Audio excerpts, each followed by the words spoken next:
Olá, pessoal. Será que o Sol poderia ser frio e não quente, como se pensa?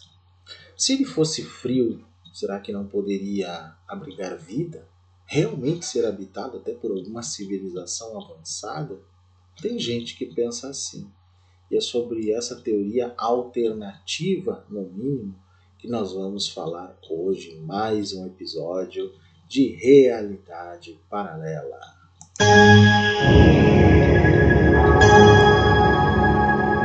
Realidade Paralela. Coisas curiosas e fantásticas. Mate sua curiosidade sobre realismo fantástico, paranormalidade, ufologia, criptozoologia, arqueologia alternativa, futurologia e nova ciência.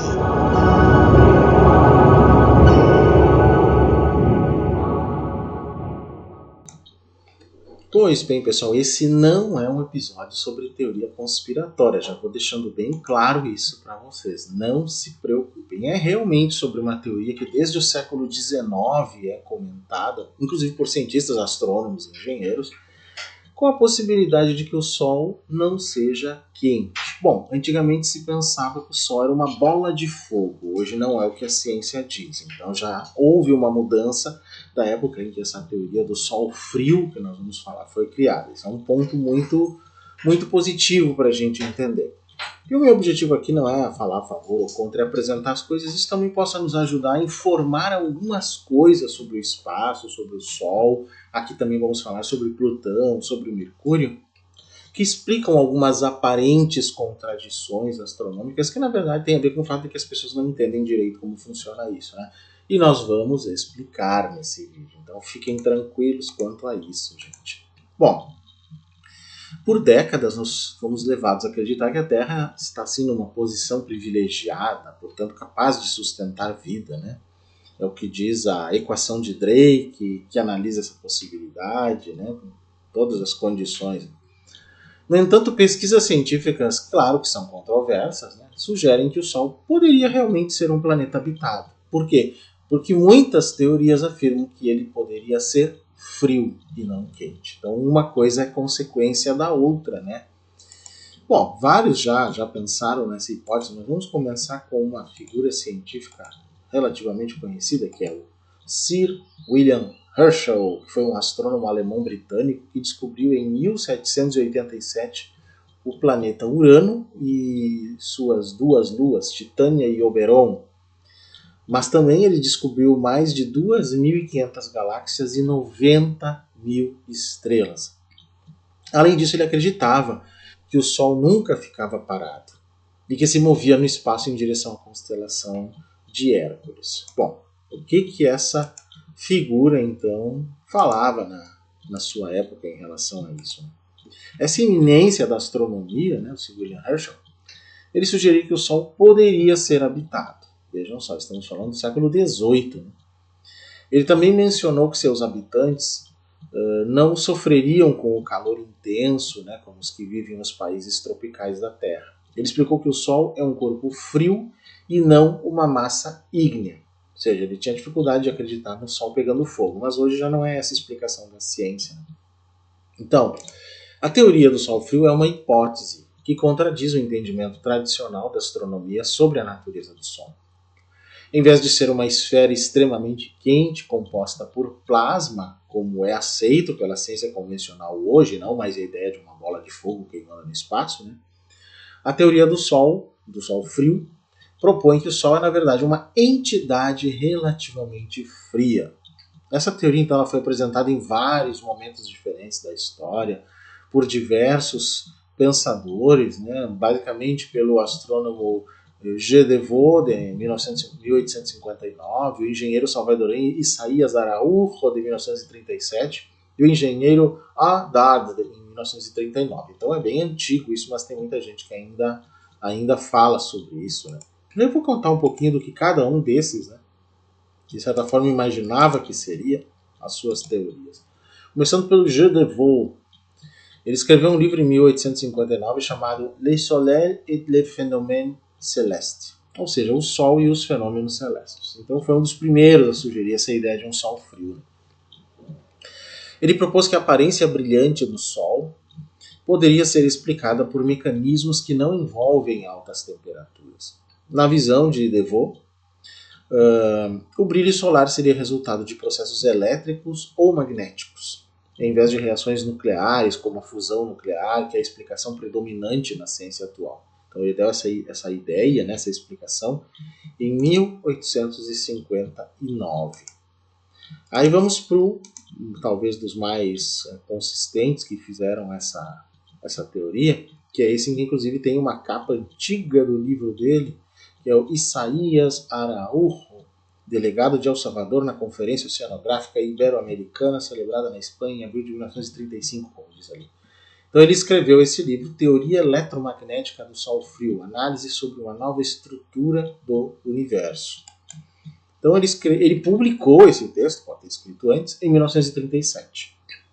Então um engenheiro salvadorenho. O Araújo sugeriu que o Sol é composto principalmente de substâncias eletromagnéticas e que sua luminosidade e calor percebidos na Terra são produtos de interações eletromagnéticas e não de fusão nuclear. Ele postulou que campos eletromagnéticos ao redor do Sol são responsáveis por sua atividade e aparência, promovendo uma nova forma de entender a estrutura do universo. Sua hipótese sugere que o Sol não emite luz por ser uma estrela fria. A luz do dia é artificial elétrica. Essa é a única maneira de explicar sua cor brilhante, branca brilhante, sua clareza, força de penetração e a ordem de decomposição de seu espectro. Da mesma forma, o poder de penetração dos raios de luz, incluindo raios infravermelhos e ultravioleta, não pode ser atribuído a um Sol em chamas, que não é mais a hipótese, inclusive, da ciência. Portanto, sabemos que a luz solar não é própria para a combustão, então ela é eletromagnética, segundo ele. Sabendo disso, a localização de um planeta não teria relevância para a criação das condições propícias à vida. Se o Sol é uma espécie de planeta eletromagnético, então é lógico pensar que ele envia a mesma quantidade de energia para cada planeta. E também há aquela possibilidade de que ele seria tão habitável quanto qualquer outro planeta, do ponto de vista, digamos, de uma astrobiologia não, dando ênfase a que nós temos aqui na Terra, as condições da Terra, mas uma condição que a gente chama de mais favorecida por outros elementos. Não tem que ser uma vida igual à da Terra, obviamente. Então essa foi a segunda teoria. A terceira, que é de A. Dard, escreveu um livro chamado L'Univers et le Soleil Froid, ou seja, O Universo e o Sol Frio, de 1939. Então esse engenheiro, Dard, também contribuiu para a teoria, ampliando então essas ideias do Araújo, do Vaux. O Dard argumentou que a ciência deveria reconsiderar os fundamentos da física solar e explorar a possibilidade de que o Sol opera de maneira fundamentalmente diferente do que se acredita. Ele propôs que as observações astronômicas poderiam ser reinterpretadas à luz dessa nova teoria, sugerindo que muitos fenômenos solares poderiam ser explicados por mecanismos frios e eletromagnéticos. Ou seja, os três têm essa tendência de usar essa noção de um Sol eletromagnético. Então é o que embasa principalmente essa teoria. Mas no cerne da teoria do Sol frio reside a proposição de que o Sol não é um corpo incandescente, mas sim um objeto frio e escuro. Como assim, Paulo? Como é que eles podem teorizar isso? Pois é. Essa afirmação aparentemente contrária à percepção sensorial humana é sustentada por diversos argumentos apresentados pelos defensores da teoria. Vamos ver aqui 5 desses argumentos principais. Primeira questão: ausência de observação de fontes de calor. Um dos pilares da teoria do Sol frio reside na ausência de fontes de calor visíveis na superfície solar. Segundo os defensores dessa teoria, as manchas solares, que inclusive estão muito comuns atualmente, tradicionalmente interpretadas como regiões de intensa atividade e temperatura elevada, são na verdade áreas mais frias do que o restante da superfície. Essa proposição se baseia na observação de que as manchas solares não emitem radiação infravermelha significativa, um indicador crucial de calor. O segundo ponto é o espectro solar anômalo, outro ponto fundamental, né, da teoria. Então se concentra no espectro solar, que apresenta diversas linhas espectrais que não podem ser explicadas pelas teorias convencionais de fusão nuclear. Os defensores do Sol frio argumentam que essas linhas espectrais são evidências de um mecanismo de produção de energia diferente da fusão nuclear, que ainda não foi completamente compreendido pela ciência. Bom, que tem muitos pontos, né, a serem explicados, isso não há dúvida, as teorias científicas elas vão se adaptando aos poucos, né, gente? Um terceiro ponto é uma explicação para fenômenos misteriosos. Então, a teoria do Sol frio também se propõe a explicar fenômenos misteriosos observados no sistema solar, como a coroa solar, a aurora boreal e a atividade magnética solar. Segundo essa teoria, né, esses fenômenos são consequências de um campo eletromagnético intenso gerado no interior do Sol frio e não de processos termonucleares. Quarto ponto é o modelo alternativo do sistema solar. Então, com base nessa suposição de um Sol frio, a teoria propõe um novo modelo para o sistema solar. E nesse modelo, os planetas não orbitam o Sol por atração gravitacional, mas sim são impulsionados por forças eletromagnéticas. Essa proposição desafia a lei da gravitação universal de Newton, mas busca oferecer uma explicação alternativa para o movimento dos corpos celestes. E o quinto ponto são as implicações filosóficas e cosmológicas. A teoria do Sol frio, além de suas implicações científicas, também apresenta relevância nesses campos. Ao questionar a natureza fundamental do Sol, a teoria abre caminho para novas reflexões sobre a origem e o funcionamento do universo. E uma das principais dessas questões é exatamente: será que o Sol é um planeta vivo? Não sei se no nível da teoria de Gaia de James Lovelock em relação à Terra, né? Nós ainda vamos fazer um vídeo sobre essa teoria aqui também no Realidade Paralela. Mas se o Sol tem algum grau de vida no sentido, né, astronômico, astrobiológico, né, se ele é vivo nesse sentido, poderia ser habitado por seres vivos. Essa é a ideia que muitos desses teóricos da teoria do Sol frio falam. Não sabemos se seria uma vida mais simples ou seria uma vida inteligente. Não temos como saber ainda, né? Vamos dizer assim. Mas são perguntas que eles lançam que pelo menos nos fazem pensar um pouco, né? Por exemplo, a questão de Plutão, né, que sempre tem sido controversa. Ele seria um planeta frio, né? Tecnicamente é isso. Mas será que ele estaria vivo também? Porque está bem longe do Sol, bem no oposto da situação, né? E um planeta frio poderia ser habitado, seja Plutão, que é nitidamente frio, ou o próprio Sol? Bom, esse é um ponto que, aparentemente, né, apesar de eles estarem muito distantes um do outro, aqui Plutão, né, nessa figura, poderia ter uma conexão. A névoa de Plutão, que é essa que vocês estão vendo na fotografia aí, né, é uma das bases em que se apoia a teoria de que ele seria um planeta vivo. E o Sol, se for frio, também seria um planeta vivo. Né? Seria possível isso? Bom, são coisas a serem consideradas. Né? Essa figura que está aqui se chama Alan Stern, que é uma outra voz científica do assunto. Né? Na verdade, Alan Stern, né, um cientista planetário e principal investigador durante a missão Novos Horizontes, New Horizons, da NASA, né, que visava explorar Plutão. Quando o especialista comentou sobre as últimas imagens coletadas pela sonda espacial, ele disse o seguinte: este mundo está vivo, tem clima, névoas na atmosfera, geologia ativa, que é uma coisa que não se esperaria de Plutão na distância em que ele está. Né? Por quê? Essas declarações elas contradizem totalmente o que fomos levados a acreditar por décadas sobre Plutão, que era um mundo morto, congelado. E as imagens mais recentes de Plutão ao pôr do Sol mostram uma névoa espessa em diferentes camadas. Não faz sentido para a gente que ele tenha tudo isso. Após uma análise detalhada, os cientistas da missão encontraram semelhanças impressionantes com o ciclo climático diurno da Terra. Plutão está a 5 bilhões e 900 milhões de quilômetros do Sol. Se a dinâmica do sistema solar for como nos foi dito, esse planeta anão nunca poderia ter um clima semelhante ao da Terra. Pois é, gente. E quais as implicações desse tipo de conclusões que a gente está chegando? Bom, evidência de vida no universo, talvez. Diversos cientistas denunciaram que as imagens enviadas, por exemplo, pelas sondas Viking 1 e 2, né, na época, durante o programa Mars Pathfinder, né, os programas de enviar sondas não tripuladas a Marte, teriam sido manipuladas, por exemplo. As fotos não mostram as verdadeiras cores de Marte, segundo esses cientistas alternativos. Na verdade, imagens posteriores, né, mostram que a superfície é idêntica aos desertos terrestres, é o que teria mais a ver, digamos assim. Isso significa que a distância de um planeta em relação ao Sol não tem nada a ver com a criação da vida. E se o Sol for frio de verdade, mais ainda. Né?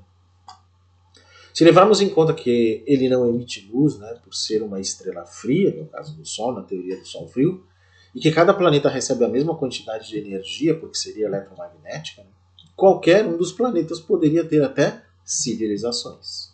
Se isso for verdade, é realmente uma grande mudança na questão. Mas muitas pessoas se perguntam isso a partir de uma pergunta bem simples, aparente e ingênua, que se faz, que é a seguinte: se o Sol esquenta a Terra, por que o espaço é frio, né? Porque se o Sol está no céu, por que há calor na Terra, mas não no espaço? É uma grande pergunta que muitos se fazem, não só os terraplanistas, obviamente. Né? E isso tem que ser respondido de alguma forma. Mas, primeiramente, é essencial compreender que o espaço é frio, com uma temperatura média de 2,7 graus Kelvin. Sabe o que isso equivale em centígrado, gente? Menos 270,45 graus centígrados. É muito frio. Muito frio. Nossos polos acho que nunca passaram de 100 graus abaixo de zero, sei lá. Porém, contrastando com essa frieza cósmica, o Sol lança grandes quantidades de radiação. Né? Seu núcleo atinge temperaturas vertiginosas, ultrapassando 15 milhões de graus centígrados, enquanto a superfície solar, que é a fotosfera, se estabiliza em torno de 5.500 graus centígrados. Além disso, a coroa solar, a atmosfera externa do Sol, revela uma dinâmica inversa ao esquentar à medida que se afasta da fotosfera, alcançando incríveis 13,5 milhões de graus centígrados. E o nosso Sol é apenas uma estrela entre trilhões de estrelas na nossa galáxia. Sendo assim, surge a dúvida: por que o espaço, então, não é quente? A resposta para essa pergunta está no esclarecimento de uma confusão bastante comum. Nós tendemos a enxergar o Sol como um grande braseiro, né? É a teoria que os antigos tinham e que já não é mais a teoria da ciência. A teoria da ciência é do plasma. Né? E os planetas como se fossem cortes de picanha girando em uma churrasqueira. Daí vocês imaginem o braseiro e os planetas como cortes de carne ali girando. Né? Contudo, a realidade é que os planetas não são aquecidos diretamente dessa forma. A radiação solar interage com os planetas de formas diferentes, gerando a energia térmica que sentimos em forma de calor. Então, foi necessária uma explicação diferente, inclusive, da que já existia na época em que a teoria do Sol frio foi criada, né? Porque como se pensava que o Sol era como se fosse esse braseiro, a teoria do Sol frio realmente parecia ter razão. Hoje é uma teoria diferente, que é do plasma. Né? Então, e é esse o motivo pelo qual não existe calor no espaço. A falta de calor fora dos planetas, gente, decorre do quê? Da escassez de partículas com as quais a radiação solar pode interagir, porque ela precisa interagir com partículas, senão não acontece nada. Então, nesse quase vácuo do espaço, é quase porque tem partículas em alguns pontos, né? A ausência de matéria em quantidade suficiente para ser aquecida por radiação impede que o espaço em si atinja altas temperaturas, porque algo precisa ser aquecido no espaço para ele ser quente. Se não tem nada, não tem como aquecer. Né? Porém, qualquer superfície que seja irradiada pelo Sol vai interagir com a radiação da estrela e vai converter essa energia em calor. Uma espaçonave, por exemplo. Um exemplo bom disso, né, é o caso da Estação Espacial Internacional, né, a ISS, onde as temperaturas experimentam variações extremas entre a luz solar direta e a sombra, oscilando de calor sob a luz solar, onde pode atingir cerca de 120 graus Celsius, até temperaturas extremamente frias na sombra, podendo chegar a aproximadamente menos 100 graus Celsius. Então, quando ela fica, digamos, atrás do Sol em relação à Terra, né, ela vai diminuir para 100 graus abaixo de zero, senão é mais de 120 graus acima de zero. Ou seja, porque lá é um corpo com muitas partículas para que essa radiação solar interfira, né, ela interaja, digamos assim. A principal fonte de energia térmica do nosso planeta é a radiação solar, que atinge a atmosfera e a superfície do planeta. Quando a luz solar atinge a Terra, parte dela é absorvida pela superfície e a aquece. Nosso planeta então emite radiação térmica de volta ao espaço na forma de radiação infravermelha. Ok, gente, é isso aí que acontece. Nós vemos um exemplo da zona habitável, né, como ela é considerada aqui, né? Digamos, essa parte externa, né, que já pega outros planetas, Júpiter, Saturno, o próprio Marte, é a chamada zona muito fria, mais próximo do Sol, a muito quente, e bem aqui, né, no meio onde estaria a Terra, a adequada, just right, né? Too hot, too cold, e no meio, just right.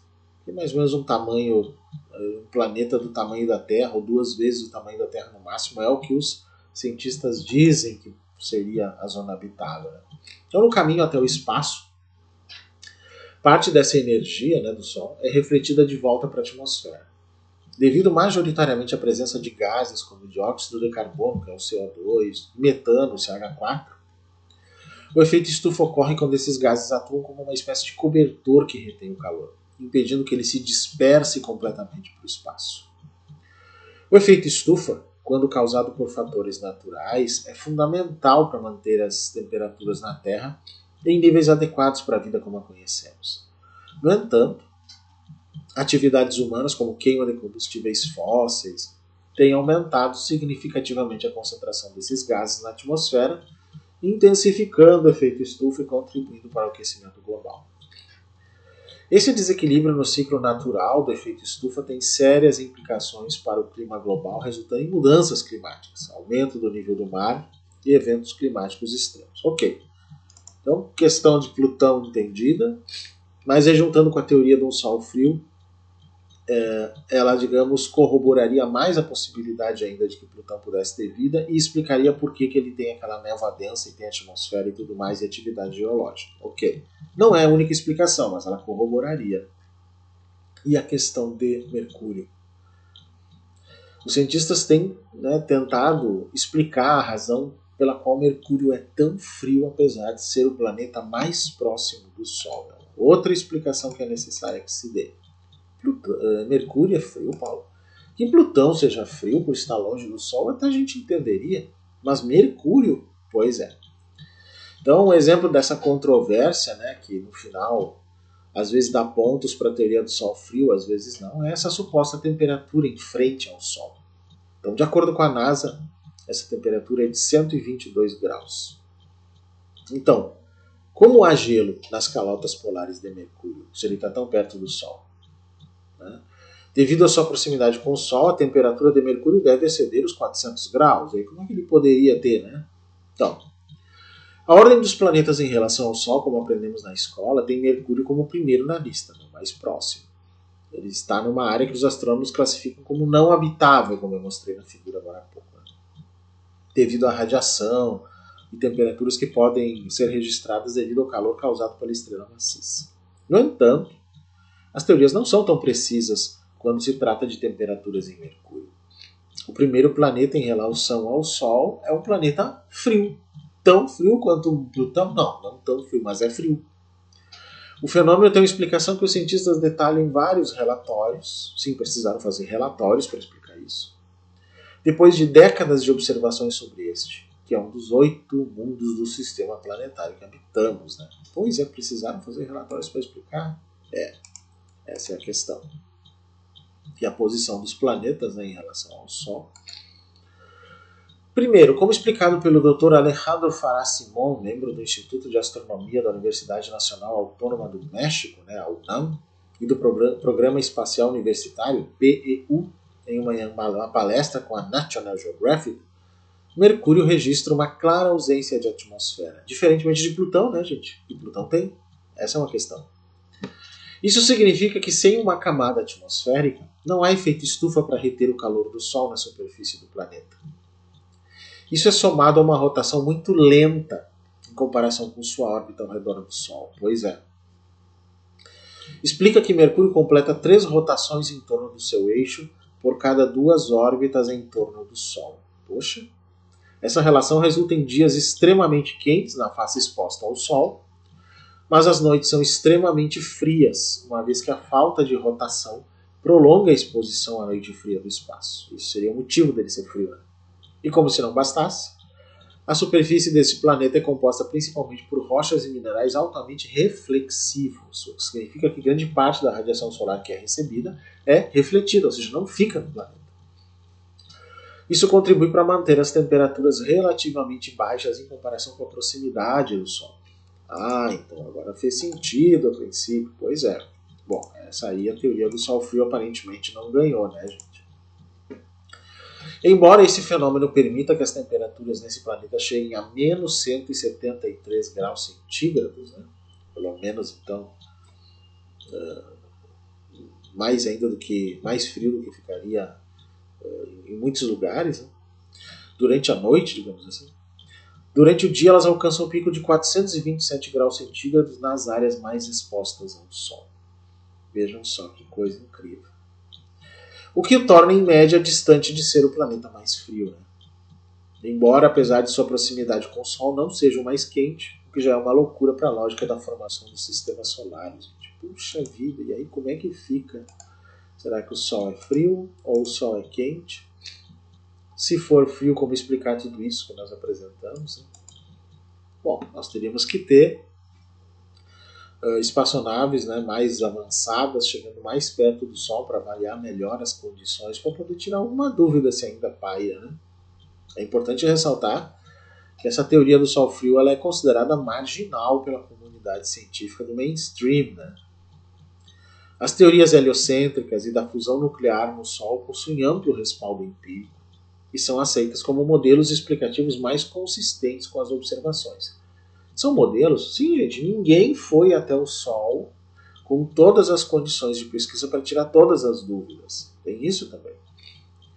Embora a teoria do Sol frio nunca tenha ganhado aceitação significativa na comunidade científica, ela destaca a importância do questionamento, da exploração de hipóteses alternativas, mesmo até para serem debeladas, contestadas. A ciência avança através da crítica, da testagem de teorias, o falseamento.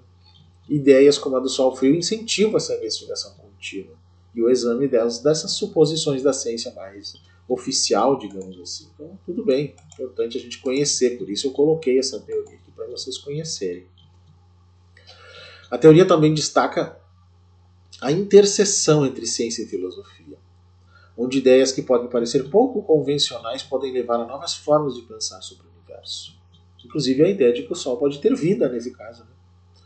Mesmo que as evidências modernas apoiem a teoria do Sol quente e da fusão nuclear como fonte de sua energia, a teoria do Sol frio permanece um exemplo interessante, né, que seja, de como diferentes perspectivas podem desafiar e enriquecer o entendimento científico, digamos assim.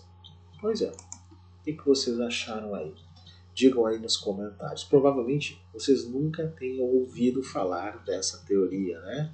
Então, para isso também é bom, gente. Bom, quem gostou desse nosso episódio, curte, compartilha e se inscreve no nosso canal, isso não custa nada. Se puder se tornar membro, eu agradeço muito.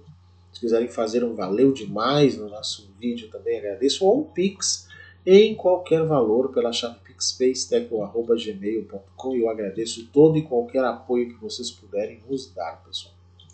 Quem quiser me seguir nas redes, meu Instagram, @paystack, Threads, Paystack, TikTok, paulo.stack, x_paystack, youtube.com/paulostack, facebook.com/canal paulostack e o meu e-mail, paystack@gmail.com. Vocês podem mandar dúvidas, sugestões de novos episódios para essa playlist aqui, Realidade Paralela, inclusive com ideias como teorias meio estapafúrdias, assim, coisas curiosas que tem no meio. Né? Às vezes é tanta coisa que tem, gente, que não tem como a gente, né, saber de tudo que está rolando aí. E as dicas de vocês ajudam muito a gente a programar os nossos episódios aqui dessa playlist, ok? Então esse foi mais um episódio da playlist Realidade Paralela e até o próximo, pessoal.